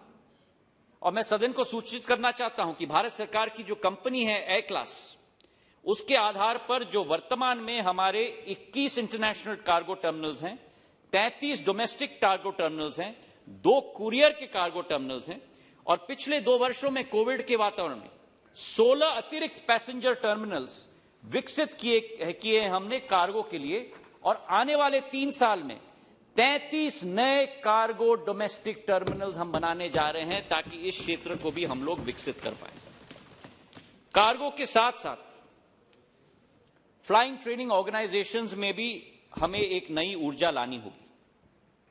वर्तमान में अध्यक्ष महोदय हमारे 34 एफटीओज हैं देश में, 229 एयरक्राफ्ट हैं फ्लाइंग ट्रेनिंग के लिए। और पिछले 1 वर्ष में मैं आपको बताना चाहता हूं अध्यक्ष महोदय, कोविड कार्यकाल में भी हमारे करीब 862 नए कमर्शियल पायलट्स लाइसेंस इशू किए गए हैं, जिसमें से 504 भारतीय एफटीओज के द्वारा किए गए हैं, जो अपने आप में एक रिकॉर्ड रहा है। आने वाले 1 वर्ष के अंदर 9 नए एफटीओ स्थापित होने जा रहे हैं, बेलगावी में, जलगांव में, कलबुर्गी में, खजुराहो में और लीलाबारी आसाम में। और दूसरा फेज टेंडर प्रोसेस का हमने शुरुआत किया है 15 नए एफटीओज 10 नए एयरपोर्ट में, जिसमें कूच बिहार, तेजू, झरसुगुड़ा, देवघर, मीरठ, किशनगढ़, हुबली, कडप्पा, भावनगर और सालम, इन सभी को हम लोग एक नया एफटीओ भी देने के लिए हम लोग प्रयासरत हैं। हमारी विचारधारा है कि नई तकनीक के आधार पर नई टेक्नोलॉजी भी हम लोग लेके आए और प्रधानमंत्री की विचारधारा है कि ऐसे क्षेत्रों में अपना ध्यान हमें आकर्षित करना होगा जहां भारत एक फॉलोअर न हो लेकिन एक ग्लोबल लीडर हो। और ड्रोन क्षेत्र, जिसका संदर्भ कल गडकरी साहब दे रहे थे अपने उद्बोधन में, एक ऐसा ही क्षेत्र है जहां भारत एक नया कीर्तिमान स्थापित कर सकता है। हमने 1 वर्ष के अंदर नए रूल स्थापित किए, एक नया पीएलआई स्कीम हम लेके आए हैं 120 करोड़ का, एक नया एयर स्पेस मैप हम लेके आए हैं और हमारा विश्वास है कि अनेक मंत्रालयों के साथ मिलकर इस ड्रोन को पूरे देश के कोने कोने और गांव-गांव तक हम लोग प्रचलित करें। ये ड्रोन टेक्नोलॉजी की क्षमता है कि करीब 10,000 डायरेक्ट जॉब मैन्युफैक्चरिंग में और करीब 5 लाख रोजगार के अवसर ड्रोन सर्विस इंडस्ट्री में हम लोग अर्पित कर पाएंगे। इसी विचारधारा के साथ इस ड्रोन टेक्नोलॉजी को हम लोग आगे ले जा रहे हैं। हमारी विचारधारा है अध्यक्ष महोदय कि नागर विमानन क्षेत्र एक बहुत महत्वपूर्ण क्षेत्र जरूर है, अंग है भारत की अर्थव्यवस्था का। और मुझे विश्वास है कि जो विवरण मैंने देने की कोशिश की है उससे इस क्षेत्र की महत्वपूर्णता, इस क्षेत्र की कंट्रीब्यूशन भारत के प्रति, इसका उल्लेख करने की जो मैंने कोशिश की है, उससे जो विचारधारा थी कि मंत्रालय क्या करता है, ये शायद जितनी भी कठिनाइयां हो या मस्तिष्क में गलतफहमियां हो, वो गलतफहमियां मुझे विश्वास है कि इस चर्चा के आधार पर अब दोबारा उभरेंगी नहीं। हमारा कर्तव्य है कि प्रधान सेवक के नेतृत्व में जन सेवक के रूप में हम लोग कार्य करें और वही एक विचारधारा इस नागर विमानन क्षेत्र में हम लोग रख रहे हैं। मैं कुछ प्रश्नों का जवाब देना चाहता हूं अध्यक्ष महोदय, अगर आपकी अनुमति हो, जो सांसदों ने उठाया था। और या तो पहला प्रश्न था शर्मिष्ठा सेठी जी का, बाकी का मैं जवाब के आधार पर जरूर भेजूंगा कि डीजीसीए और बीकैस के बजट में कटौती की गई है। मैं उनको निवेदन करना चाहता हूं कि बजट एस्टिमेट के आधार पर रेवेन्यू के हेड पर डीजीसीए का 16% वृद्धि इस साल के बजट में किया गया है, 180 करोड़ से 208 करोड़, और बीकैस का 44 करोड़ से करीब करीब 70 करोड़ 55% बढ़ोतरी की गई है। कई लोगों ने मुद्दा उठाया था शॉर्टेज ऑफ एटीसीओस। रवनीत जी ने उठाया था, महुआ जी ने उठाया था, रूडी साहब ने उठाया था, श्रीकंदन जी ने उठाया था, हनुमान बेनीवाल जी ने उठाया था, अधीर दा ने उठाया था। और मैं निवेदन करना चाहता हूं कि जो वृद्धि हुई है इस क्षेत्र में, 67 नए एयरपोर्ट्स बने हैं पिछले साल, उसके आधार पर जो सैंक्शन पोस्ट हैं 3,871, वर्तमान में 3,163 पोस्ट भरे हुए हैं, 708 पोस्ट खाली हैं। सदन के पटल पे मैं विश्वास दिलाना चाहता हूं कि 350 पोस्ट करीब करीब अगले 6 से 10 महीनों के अंदर भरे जाएंगे, और इसी के साथ साथ जो 361 पोस्ट हैं वो अगले 3 महीने के अंदर भरे जाएंगे।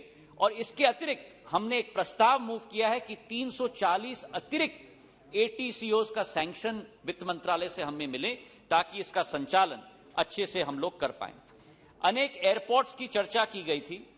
बिट्टू साहब ने कहा था कि, और अमर सिंह जी ने, कि हलवारा एयरपोर्ट जल्द से जल्द शुरू होना चाहिए। ये एक जॉइंट वेंचर है एयरपोर्ट्स अथॉरिटी ऑफ इंडिया और पंजाब सरकार के बीच में 51-49, और मैं आपको विश्वास दिलाता हूं कि मार्च 2023 तक ये एयरपोर्ट तैयार होकर आपको समर्पित और जनता को समर्पित किया जाएगा। इसी के साथ बिट्टू जी ने कहा था कि एक विमानतल पर लोकल संस्कृति कला का एक प्रस्तुतिकरण होना चाहिए। यही हमने अगरतला, देहरादून और कुशीनगर के एयरपोर्ट में दिखाया है। हम नहीं चाहते कि हमारे एयरपोर्ट्स विदेश के एयरपोर्ट्स के साथ बने। भारत के एयरपोर्ट्स हैं तो भारतीय संस्कृति, भारतीय पद्धति, भारतीय इतिहास का संचालन, क्षेत्रीय इतिहास का संचालन वहां होना चाहिए, और ये नियम मैंने बना दिया था पहले ही दिन पे अध्यक्ष महोदय। इसी के साथ महुआ जी ने बगडोगरा और श्रीनगर एयरपोर्ट का विस्तारीकरण की प्रश्न उठाया था। बगडोगरा एयरपोर्ट में स्टेट गवर्नमेंट ने अभी जमीन एआई को दी है। हम जल्द से जल्द इसकी कार्य शुरुआत हम लोग करेंगे। और श्रीनगर के लिए नया टर्मिनल बिल्डिंग बन रहा है 1000 करोड़ रुपए का, इसका डीपीआर भी पास हो चुका है और जल्द से जल्द कार्य शुरू होगा। इसके साथ आपने ले एयरपोर्ट की भी बात की थी, कैपेसिटी एक्सपेंशन चल रहा है और अगस्त 2023 तक ये समर्पित हो जाएगा क्षेत्र की जनता को। संतोष कुमार जी ने उठाया था पूर्णिया एयरपोर्ट के बारे में। नया टर्मिनल बिल्डिंग जब भारतीय वायुसेना हमें जमीन देगा, मैं आपको विश्वास दिलाता हूं कि 2 साल के अंदर नया टर्मिनल बिल्डिंग तैयार पूर्णिया एयरपोर्ट में करके आपको हम लोग समर्पित करेंगे। चेन्नई के लिए मुद्दा उठाया गया था द्वितीय एयरपोर्ट का। 4 साइट सजेस्ट किए गए थे तमिलनाडु सरकार के द्वारा, 2 साइट्स हमने स्वीकृत किए हैं। वो स्वीकृति का पत्र भी हमने आपके सरकार को भेजा है। जल्द से जल्द जवाब आए कौन सा साइट वो चूज करना चाहते हैं, और हम लोग तैयार हैं सेकंड एयरपोर्ट की शुरुआत चेन्नई में भी करने के लिए। शर्मिष्ठा जी ने पुरी की एयरपोर्ट के बारे में प्रश्न उठाया था। पुरी की एयरपोर्ट के लिए हमने फीजिबिलिटी रिपोर्ट उड़ीसा की सरकार को दे दिया है। उनके निर्णय के लिए हम लोग इंतजार कर रहे हैं। निर्णय आएगा, हम लोग तीव्र गति से वहां तैयार करेंगे। और एक डकोटा की शिफ्टिंग के बारे में कहा था बीजू पट्टनायक साहब का। कोई भी परमिशन अगर एयरपोर्ट्स अथॉरिटी ऑफ इंडिया के द्वारा दी जानी है, जल्द से जल्द हम लोग दिलवाएंगे, ये विश्वास मैं आपको दिलाता हूं। श्रावस्ती एयरपोर्ट के बारे में प्रश्न उठाया था। ये भी तैयार है कोड भी 19 सीटर एयरक्राफ्ट के लिए। लाइसेंसिंग की प्रक्रिया जारी है और जल्द से जल्द इसकी शुरुआत भी हम करेंगे।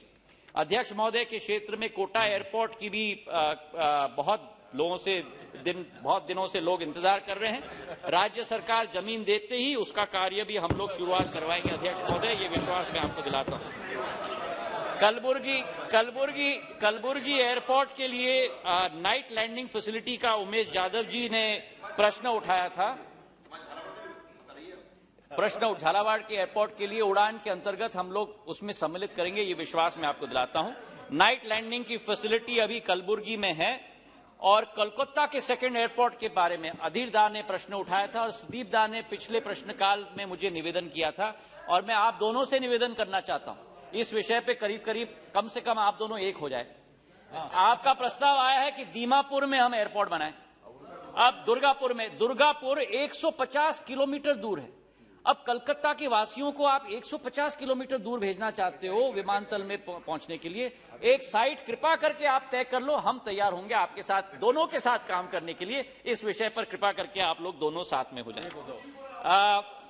प्रश्न उठाया गया, एक महत्वपूर्ण प्रश्न है कैलीकट एयरपोर्ट के बारे में। कैलीकट एयरपोर्ट में आप लोग सबको मालूम है कि बहुत ही एक दुर्भाग्यपूर्ण घटना हुई थी। वहां एक एक्सीडेंट हुआ था जहां बहुत सारे लोगों की जान गई। हमारे मंत्रालय की जिम्मेदारी है कि सुरक्षा सर्वप्रथम होना चाहिए, और सुरक्षा के साथ हम लोग कोई शॉर्टकट नहीं कर सकते। एक फली नरीमन जी, हमारे पूर्व वायुसेना के अध्यक्ष के चेयरमैनशिप में एक कमेटी गठित की गई थी, वो रिपोर्ट आ चुका है। उन्होंने स्पष्ट रूप से कहा है कि इस रनवे को हमें एक्सटेंड करना होगा, अगर वाइड बॉडी एयरक्राफ्ट प्रचलित करना होगा, और कोड सी एयरक्राफ्ट की सुरक्षा के लिए भी। तो मैं निवेदन करूंगा हमारे सारे सांसदों के साथ मेरी मदद जरूर करिए। सरकार से हमें 18.5 एकड़ की जमीन लेवलाइज्ड, क्योंकि वहां एक खाई है, लेवलाइज्ड जमीन की जरूरत है। वो जमीन मिलते ही उस एयरपोर्ट की तीव्र गति से हम लोग रनवे का एक्सपेंशन करेंगे और फिर वाइड बॉडीड एयरक्राफ्ट की शुरुआत हम लोग करेंगे। नवनीत जी ने पूछा था मुझे, अमरावती एयरपोर्ट के लिए 75 करोड़ रुपए हम लोग ने सैंक्शन किया है, और यूटिलाइजेशन सर्टिफिकेट मिलते ही जितनी भी राशि की जरूरत है हम देंगे, ताकि अमरावती एयरपोर्ट की शुरुआत हम लोग कर पाए। पुडुचेरी के लिए वैद्यनाथन जी ने मुझे प्रश्न उठाया था हैदराबाद बेंगलोर की कनेक्टिविटी के लिए। मुझे खुशी है आपको बताते हुए कि 27 तारीख को जो वहां डिसकंटिन्यू किया गया था, हैदराबाद और बेंगलोर दोनों की कनेक्टिविटी यथावत शुरू की जाएगी, ये विश्वास मैं आपको दिलाता हूं। मेरे भाई कृष्णा देवरालू जी ने उठाया था कनेक्टिविटी आंध्र प्रदेश एयरपोर्ट्स के लिए। ये समर स्केड्यूल में विजयवाड़ा को कडप्पा के साथ हम जोड़ रहे हैं, और तिरुपति को शिरडी और त्रिची दोनों के साथ हम लोग जोड़ रहे हैं। इसी के साथ मुरादाबाद के बारे में हसन साहब ने प्रश्न पूछा था। मैं इनको विश्वास दिलाता हूं कि 23 करोड़ रुपए हम लोग ने आवंटित किए हैं उस एयरपोर्ट के लिए। डेवलप हो चुका है, लाइसेंसिंग की प्रक्रिया शुरू है, और वो खत्म होते ही मुरादाबाद कानपुर मुरादाबाद और मुरादाबाद लखनऊ मुरादाबाद दोनों की कनेक्टिविटी हम लोग शुरू करेंगे। इसी के साथ पॉइंट ऑफ कॉल और जॉब लॉसेस की भी चर्चा की गई थी। हमारी कोशिश होगी कि जल्द से जल्द हम लोग दोनों पर कार्य करें। मैं केवल एक चीज अंत में कहना चाहता हूं अध्यक्ष महोदय, कि हमारी ये नागर विमानन क्षेत्र तीव्र गति से आगे बढ़ रहा है। 2 नए एयरलाइंस की शुरुआत आने वाले वर्ष में इस नागर विमानन क्षेत्र में, मैं आपको समय दे दूंगा, मेरी बात सुन लीजिए कृपा करके। एक तो मंत्री जी, जेट एयरवेज और अकाशा, आप किसी भी सदस्य को आश्वासन मत दे दिया करो कि मैं समय दे दूंगा, तो मुझे देना है समय कि किसको दूंगी किसको। क्षमा करिए, क्षमा करिए, क्षमा करिए। मैंने कहा अध्यक्ष महोदय जी, मैंने कहा मुझे समय दे दीजिएगा।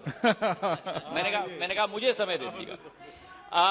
तो दो नए एयरलाइंस की शुरुआत हो रही है, जेट और अकाशा की, जो पिछले 20 साल में सारे एयरलाइंस बंद हो रहे थे देश में। 2 नए एयरलाइंस की शुरुआत हो रही है।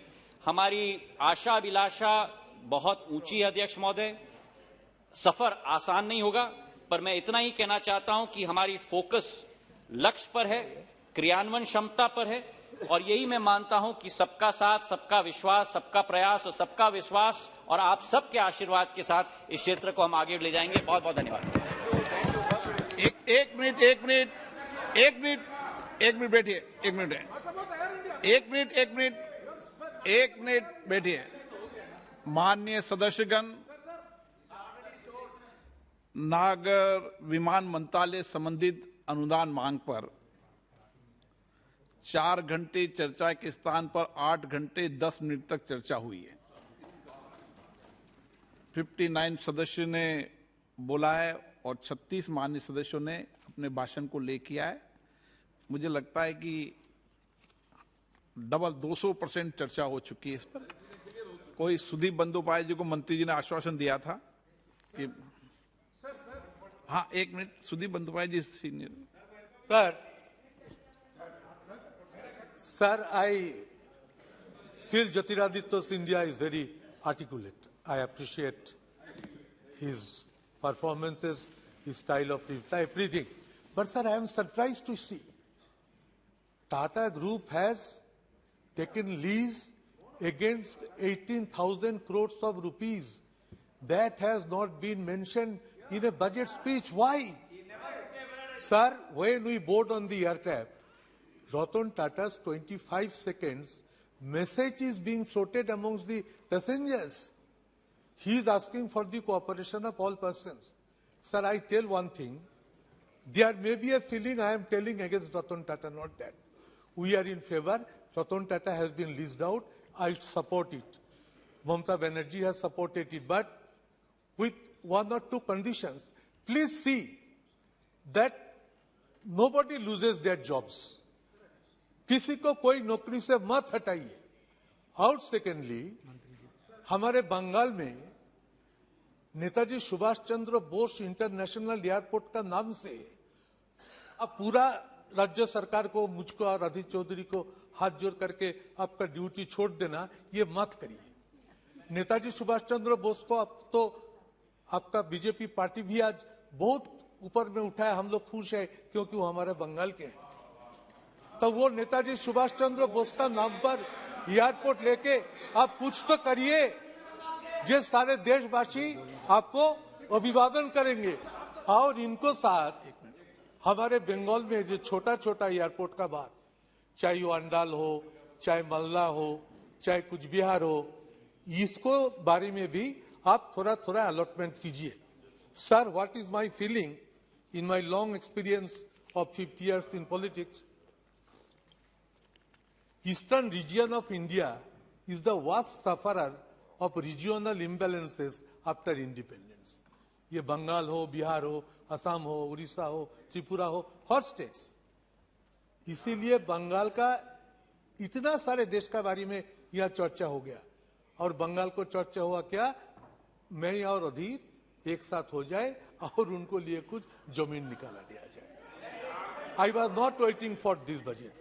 And I want to hear from Jyotiraditya that how much and what was the settlement and how Ratan Tata agreed to take the airways lease and for which how much money this government had to pay to give their dues. After clearances of dues, more than 91,000 crores of rupees, after that only Ratan Tata agreed to take it up. I appreciate Ratan Tata's attitude. Let him carry the airways in a bigger way. We have our support. But let government must not hide the truth. In a long 90-minute speech, this is my request to Jyotiraditya. Thank you.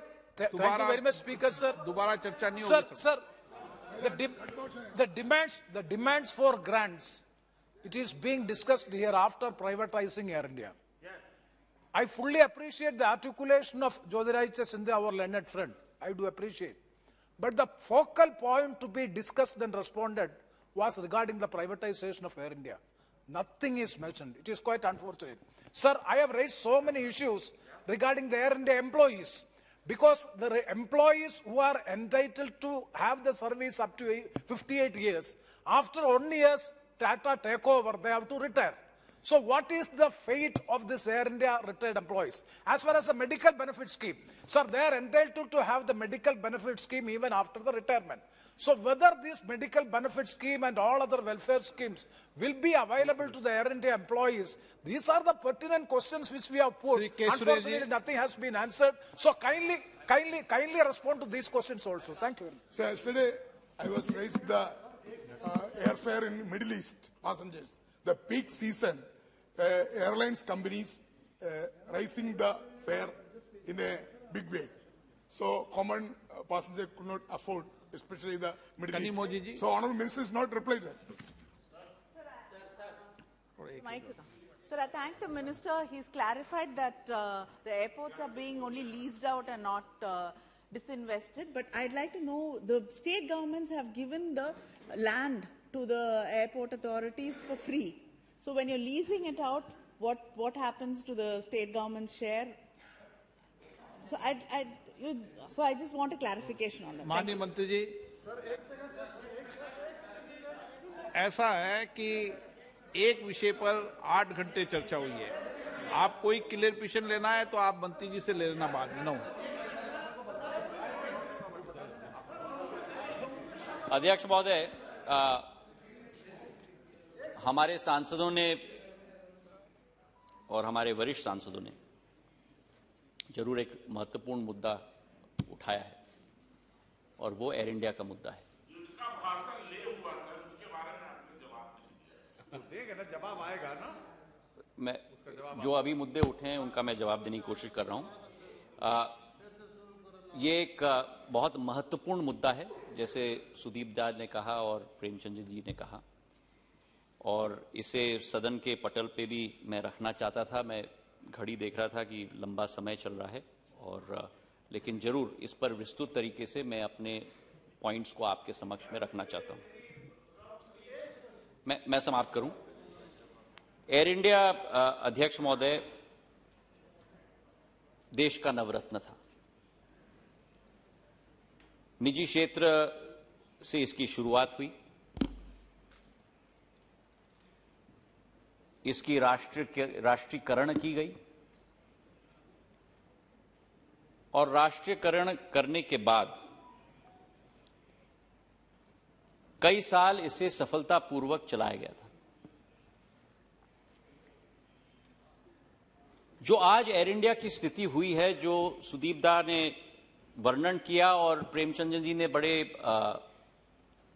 विस्तृत तरीके से अपने चर्चा में और cut motions में चिंता भी जताई है, यह स्थिति उत्पन्न क्यों हुई है, यह हमें समझने की जरूरत है। अध्यक्ष महोदय, अब मैं थोड़ा समय लूंगा। अध्यक्ष महोदय, 2005-06 में जिस एयर इंडिया की कैपेबिलिटी केवल 14 करोड़ की मुनाफे की थी, उस एयर इंडिया के द्वारा 68 एयरक्राफ्ट बोइंग की खरीदवाने का मसौदा पे हस्ताक्षर किया गया, और 43 एयरक्राफ्ट एयरबस से। जिस कंपनी की क्षमता 15 करोड़ रुपए मुनाफे की हो, उस कंपनी के द्वारा, एयर इंडिया और एयर इंडिया एक्सप्रेस के द्वारा 111 एयरक्राफ्ट खरीदे जा रहे हैं। क्या कारण हो सकता है, इस पर मैं विश्लेषण नहीं करना चाहता। कारण ध्यान है लोगों को, लेकिन ये आप समझिए कि 2005 के पहले 2005 के पहले, अब सुनने की क्षमता रखिए गौरव जी। मैं 8 घंटे कल सुन रहा था, कृपा करके सुनने की क्षमता रखिए। 2005 के पहले जो, देखिए अध्यक्ष महोदय, जो एयर इंडिया 15 करोड़ की प्रॉफिट बनाती है और जो इंडियन एयरलाइंस 50 करोड़ की प्रॉफिट बनाती है, 55,000 करोड़ का डेट बर्डन लिया जाता है, 111 एयरक्राफ्ट खरीदी जाती हैं, और भाग 1 क और भाग क कि उस 111 एयरक्राफ्ट में से 15-20 777-300ER जो जरूरत है उससे ज्यादा खरीदी जाती है, और 5 एयरक्राफ्ट B300-200EK ये 13-14 में बेची जाती है। ये और कर दिया। 111 एयरक्राफ्ट आप खरीदें 55,000 करोड़ का, जिस कंपनी का डेट टू इक्विटी रेशियो, और इंडस्ट्री में देखा जाता है कि लेवरेज एक सीमा से ज्यादा नहीं लिया जाता किसी कंपनी में, नहीं तो देखो कंपनी डूबेगी। जिस कंपनी का लेवरेज ऑलरेडी 5:1 है, मतलब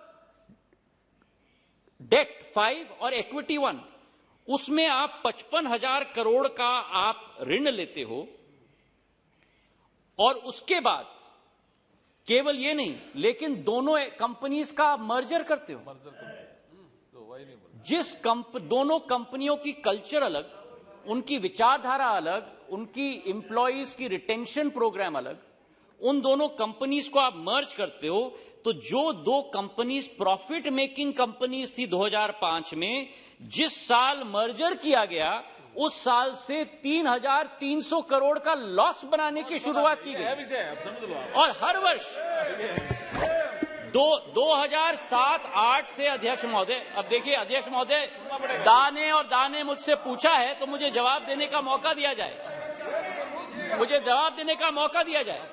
2007-8 से 2020-21 तक हर साल 3,000 से 7,500 करोड़ का लॉस, 85,000 करोड़ रुपए का loss, combined merger air India का, acquisition of 111 aircraft, return, sale of 5 B300 aircraft, 777 B300, 15 in excess, merger of two companies with totally two different cultures, two different visions, two different employment retention programs, and you result in 20 crore का loss प्रतिदिन, 7,500 का loss. अब इसके आगे सुनिए अध्यक्ष महोदय, अब अध्यक्ष महोदय, इसके साथ साथ जो लिबरलाइजेशन किया गया, आपने पूछा तो मैं जवाब दे रहा हूं, नहीं तो मैं चुप था। आपने पूछा, आपने मेरा मुंह खुलवाया, मैं तो कुछ नहीं कह रहा था, आपने मेरा मुंह खुलवाया, मैं तो बैठ गया था। इसके बाद अध्यक्ष महोदय, लिबरलाइजेशन ऑफ बायलैटरल्स, आप सुनिए, 2004-5 में जो लिबरलाइजेशन की गई बायलैटरल्स की, जो भारतीय कैरियर्स थे, जो बायलैटरल्स 51 मिलियन की बायलैटरल्स थी, उनको बढ़ाकर 51 मिलियन बायलैटरल्स, मतलब जितनी क्षमता सीट्स की दी जाती हैं विदेशी एयरलाइंस को यहां आने के लिए और हमारे एयरलाइंस को वहां जाने के लिए, उसको बढ़ाकर 180 मिलियन किया गया और खाड़ी देशों में 100 से 200% बढ़ाया गया, साउथ ईस्टियन नेशंस को 200% बढ़ाया गया और यूरोपियन नेशंस को 400% बढ़ाया गया, जबकि भारतीय कैरियर्स के पास वो क्षमता नहीं थी। तो इसके आधार पर अध्यक्ष महोदय, क्या पोजीशन हुआ एयरलाइंस की जब ये स्थिति हुई? जो दा पूछ रहे थे मुझसे, 14 साल के लॉसेस 85,000 करोड़, भारत सरकार की इक्विटी की infusion 54,000 crore, government grant 50,000 crore, 190,000 crore तो ये हो गया, और वर्तमान का नेट डेट था 66,000 करोड़, तो 2,50,000 करोड़ की खाई एयर इंडिया में उत्पन्न हो गई थी। और ये पैसा भारत सरकार का नहीं है, ये पैसा भारत के 135 करोड़ जनता का पैसा है। और हमारे प्रधानमंत्री ने निर्णय लिया कि हमारे प्रधानमंत्री ने संकल्प किया कि इस घाटे को बंद करना ही होगा और इसका विनिवेश करना ही होगा, ताकि भारत सरकार और भारत की जनता का पैसा का संरक्षण किया जाए और उसका सदुपयोग किया जाए, उज्ज्वला के लिए, राशन के लिए, सड़कों के लिए, जल जीवन के लिए, आम जन के लिए। और इसलिए अध्यक्ष महोदय, इस कंपनी का विनिवेश किया गया। जो प्रेमचंद्रन जी ने बहुत महत्वपूर्ण मुद्दा उठाया था और दास साहब ने उठाया था कि जो हमारे कर्मचारी हैं उनकी स्थिति क्या है, हमारे शेयर होल्डर्स एग्रीमेंट में विस्तृत रूप से लिखा गया है। पहला कंडीशन कि 1 साल के लिए कोई भी हमारे कर्मचारी को फायर नहीं किया जाएगा, उनको रिटेन किया जाएगा 1 साल के लिए। 1 साल के बाद अगर किसी को रिटेंशन से हमें हटाना है तो केवल वीआरएस स्कीम के आधार पर किया जाएगा, उसके अलावा नहीं। जहां तक मेडिकल की बात प्रेमचंद जी ने कहा, मेडिकल फैसिलिटीज, रिटायरिंग और रिटायर्ड एम्प्लॉयज की जो भारत सरकार का व्यय होता था वही सीजीएचएस और नेशनल हेल्थ अथॉरिटी के आधार पर किया जाएगा। ये हम लोगों का संकल्प है। और इसी के साथ हमारी विचारधारा है कि कर्मचारियों की सुरक्षा भी उत्पन्न हो, ताकि आने वाले समय में इस क्षेत्र को और इस एयरलाइन को भी दोबारा स्थापित किया जाए और भारत सरकार और भारत की जनता की पैसे और उनकी आमदनी की रक्षा की जाए। नागर विमानन मंत्रालय से संबंधित कोलकाता एयरपोर्ट के बारे में बताना चाहता हूं कि द्वितीय एयरपोर्ट एक अलग मुद्दा है, पर कलकत्ता एयरपोर्ट में भी विस्तारीकरण हम लोग कर रहे हैं। 1000 करोड़ रुपए का निवेश किया जा रहा है, नया टर्मिनल बिल्डिंग बनाया जा रहा है, सब कुछ बनाया जा रहा है। नागर विमान मंत्रालय से संबंधित अनुदान की मांग पर एयरपोर्ट से वेस्ट बंगाल में हम बहुत बनाना चाहते हैं। कृपा करके आप मुझे मदद कर लें, जहां हमको जमीन मिलेगी वहां हम लोग जरूर करेंगे, ये विश्वास मैं आपको दिलाता हूं। इसी के साथ बात की गई माननीय मंत्री जी श्री एन के प्रेमचंद्र, श्री हनुमान बेनीवाल तथा श्रीमती अपूरा पोद्दा द्वारा कटौती प्रस्ताव प्रस्तुत किए गए। मैं सभी कटौती प्रस्ताव को सभा में मतदान के लिए रखता हूं। प्रश्न ये कि माननीय सदस्यों द्वारा प्रस्तुत सभी कटौती प्रस्ताव स्वीकृत किया जाए। जो सदस्य पक्ष में हाँ कहें, जो सदस्य विरोध में ना कहें। मेरे विचार में निर्णय ना वालों के पक्ष में, ना वालों के पक्ष में कटौती प्रस्ताव अस्वीकृत हुए। अब मैं नागर विमान मंत्रालय से संबंधित अनुदान की मांग सभा में मतदान के लिए रखता हूं।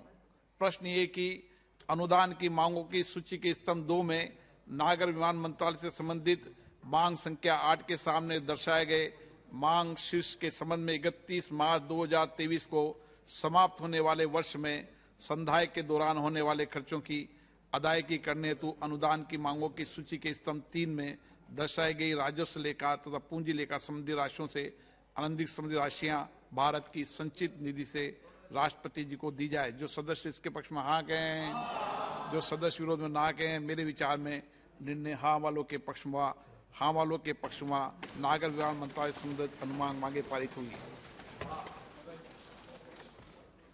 शून्यकाल। सोनिया जी को